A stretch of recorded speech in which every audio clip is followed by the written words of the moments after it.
So you're exploring life in Metro Phoenix. Think about making a move down here.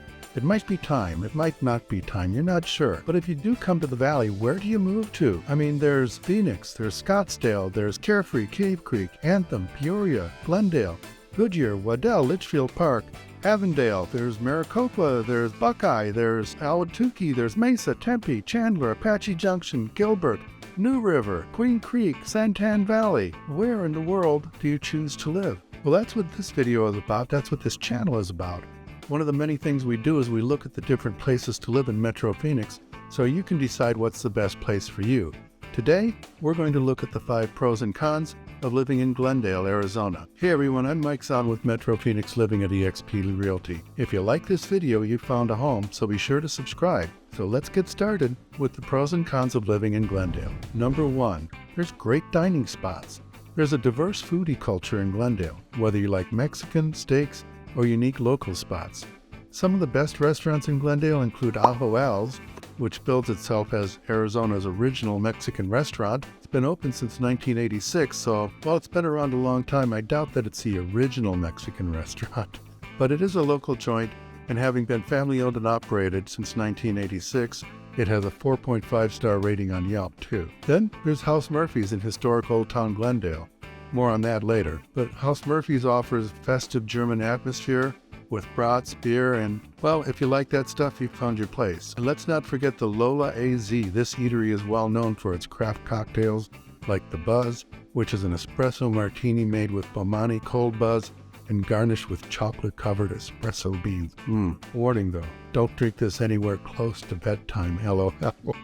And last but not least, don't forget Arrowhead Grill, offering up some of the finest steaks in the valley. Pro number 2, things to do here in the valley. Well, let's start with Westgate Entertainment District. It's home to State Farm Stadium, which hosted the 2023 Super Bowl not long ago.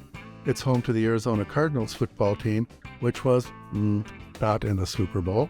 It's also host to major concerts and events all year long. Westgate is one of the most popular attractions in Glendale. It features a variety of shops, restaurants, entertainment options. So whether you like music or comedy or shows or shopping or dining, there's always something happening at Westgate. You may like the Stir Crazy Comedy Club, for instance. It's right next to Lumberjacks's. It's a bar where you can throw axes. Let's see, liquor, axe throwing, what could possibly go wrong? Someone thought it was a good idea. Anyway, just outside these businesses is a captivating water fountain. Take a look at this. I could just sit here and watch this for hours. Or bring a book and enjoy the ambiance.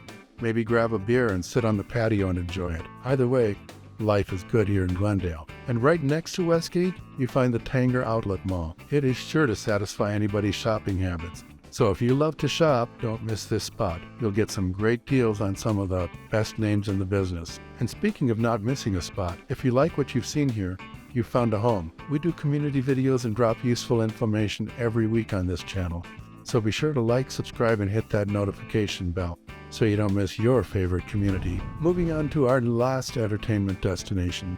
Let's look at historic Old Town Glendale. This is an absolutely charming spot. There's historic Main Street with its old brick buildings and even an early 20th century hotel. Here, you're going to find lots of snack options, lunch, dinner spots, even a crystal shop, and lots, and I mean lots, of antique stores.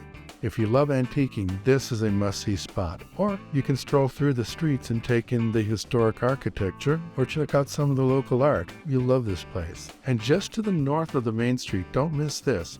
There's a bevy of early 20th century homes. Yes, Glendale has homes dating back to the 1920s.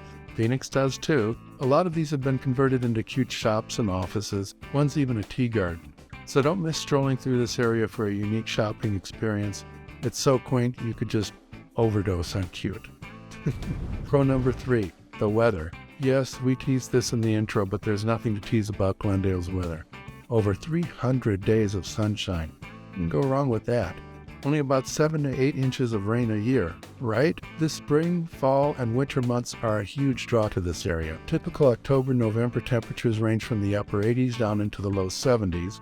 As we move into November, and sometimes the 60s. Winter highs are typically in the 60s and 70s with lows in the 40s. March through May, temperatures rise into the 70s, 80s, and 90s, and May could reach 100. Still, you can plan a picnic 3 months ahead of time and be almost 100% certain of good weather, or a wedding, or a hike. If you love outdoor activities, you're going to love the opportunities in Glendale for hiking and biking and swimming and whatnot, like what you see here along one of the canal trails.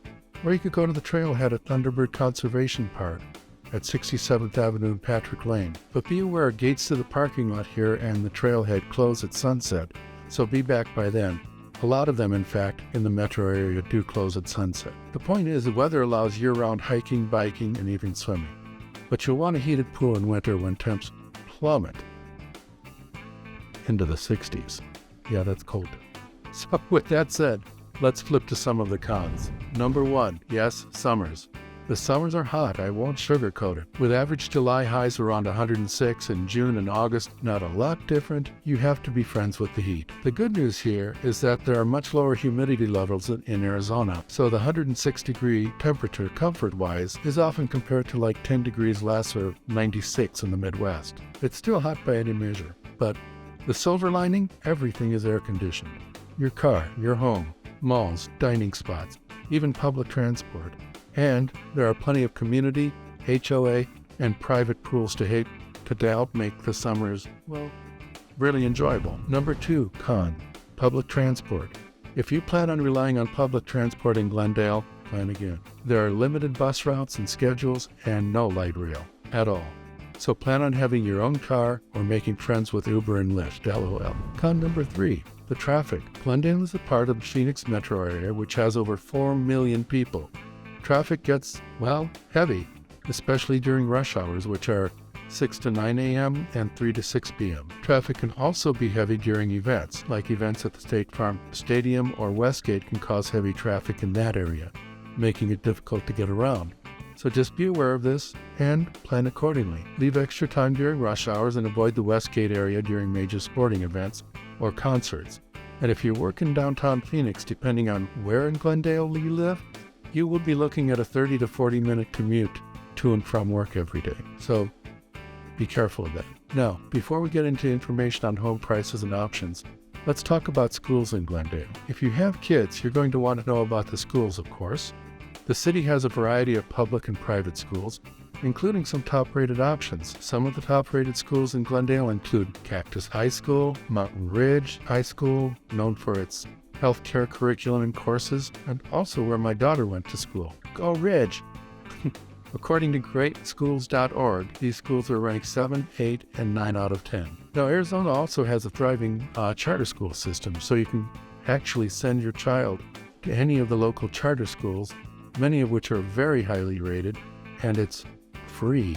Yes, I mean free, but you do have to provide your own transportation. They don't have bus service here, not to the charter schools. Last, let's talk about my favorite subdivision in Glendale, Arrowhead Lakes. Arrowhead Lakes is in north central Glendale, just north of the 101 freeway. It's an absolutely gorgeous community of homes ranging from the 400s up over $1 million for the nicest lakefront and mountain preserve homes. You can have a nice home in the community, you can have a home on the golf course, you can have a home on the mountain preserve, you can even have one on the waterfront. Yes, there are waterfront homes in Arizona, okay? They're not like you might be used to, but they are waterfront, so you'll enjoy them. A bonus attraction to this community is the proximity to the Thunderbird Conservation Area, with all of the hiking and biking trails there. You'll love it. So for a full tour, check out this video tagged up above here. So I hope you've enjoyed this video, and if you have questions, book a call with me in my Calendly link down below. I'm really a pretty easy guy to talk to, so just drop a line or a comment and I'll answer your questions or your concerns, I promise. If you want to see all the homes available in Glendale, check out the #1 search site in the Valley, right down here. It's updated every 5 minutes so you get the most up-to-date information that's possible. So thanks again for watching, and I'll see you in my next video.